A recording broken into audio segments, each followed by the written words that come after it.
فبأي آلاء ربكما تكذبان.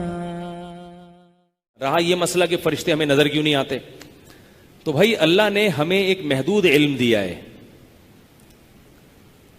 آپ کہہ سکتے ہیں نا، بعض لوگ کہتے ہیں سائنس نے اتنی ترقی کر لی لیبارٹری میں، اب تک فرشتے پر ریسرچ نہیں ہو سکی. بھائی وہ لیبارٹری مادی چیز ہے، اور یہ ایک الگ جہان ہے جنات اور فرشتوں کا، یہ سائنس کی پہنچ سے دور ہے. روح اب تک سمجھ میں نہیں آئی ہے سائنسدانوں کو، یہ حیات کی ڈیفینیشن کیا یہ نہیں پتا چلا. مشرکین نے نبی سے پوچھا کہ یہ روح کیا ہے، تو اللہ کے نبی نے جواب نہیں دیا. قرآن کی آیت نازل ہوئی کہ ان کو بتا دو قل الروح من امر ربی وما اوتیتم من العلم الا قلیلا، تمہیں اللہ نے بہت تھوڑا علم دیا ہے، تمہیں روح سمجھ میں نہیں آئے گی. اور واقعی اب تک سائنسدانوں کی سمجھ میں حیات کیا ہے، حیات زندگی کیا ہے سمجھ میں نہیں آیا ہے، اس کو ڈیفائن نہیں کر سکتے. دماغ کیا ہے یہ نہیں سمجھ میں آیا. ہمارے ایک دوست ہیں کسی ملٹی نیشنل کمپنی میں جاب کے لیے گئے تو آئی کیو ٹیسٹ ہو رہا تھا، اس میں ایک یہ بھی تھا کہ دماغ کی ڈیفینیشن کیا ہے. انہوں نے کہا دماغ کو نہیں سمجھا، دماغ کو ہم سمجھ نہیں سکتے. کیوں؟ اس لیے نہیں سمجھ سکتے کہ دماغ کو سمجھنے کے لیے دماغ سے اوپر کی کوئی چیز ہونی چاہیے جو سمجھے. نہیں آئی نا بھائی، آپ دماغ کو اسی دماغ سے سمجھو گے نا تو نہیں سمجھ سکتے. اس دماغ سے اوپر کا کوئی دماغ ہوگا جو آپ کو اپنے سے کمتر چیزیں سمجھ میں آتی ہیں، اپنے سے بالاتر چیزیں نہیں سمجھ میں آتی انسان کے.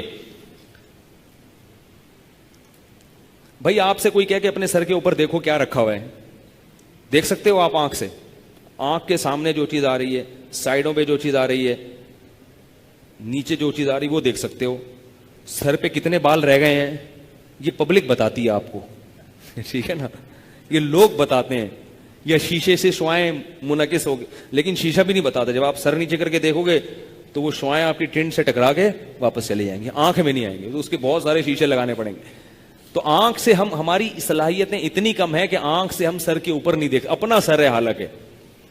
تو دماغ سے بھی ہم ایک حد تک سوچ سکتے ہیں، لیبارٹری بھی ایک حد تک جاتی ہے، مادی چیزوں پہ غور کرتی ہے. جنات کی دنیا مادے سے اس کا تعلق نہیں. حدیث میں آتا ہے جنات ہڈیاں کھاتے ہیں، حالانکہ کچرے پہ آپ ہڈیاں پھینک کے چلے جاؤ 100 سال کے بعد بھی وہ پڑی رہے گی. تو جنات نے کہاں کھائی وہ؟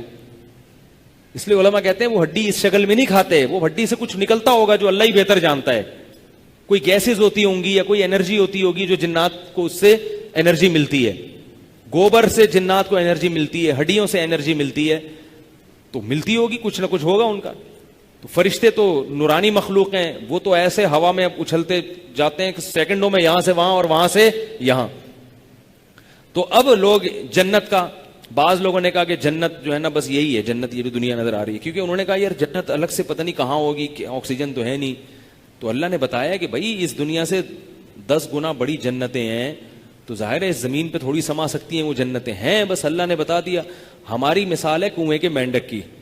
کنویں کے مینڈک کو آپ کہا کہ بولے کہ تو ذرا باہر نکل، ایک پوری دنیا ہے اور اتنے بڑے بڑے سمندر ہیں، اس میں کروڑوں کنویں سما جائیں، وہ کنویں کا مینڈک کیا کہے گا؟ بھائی یہ یہاں سے یہاں تک شروع ہو رہا ہے، یہ نظام شمسی ہے ادھر سے لے کے ادھر تک.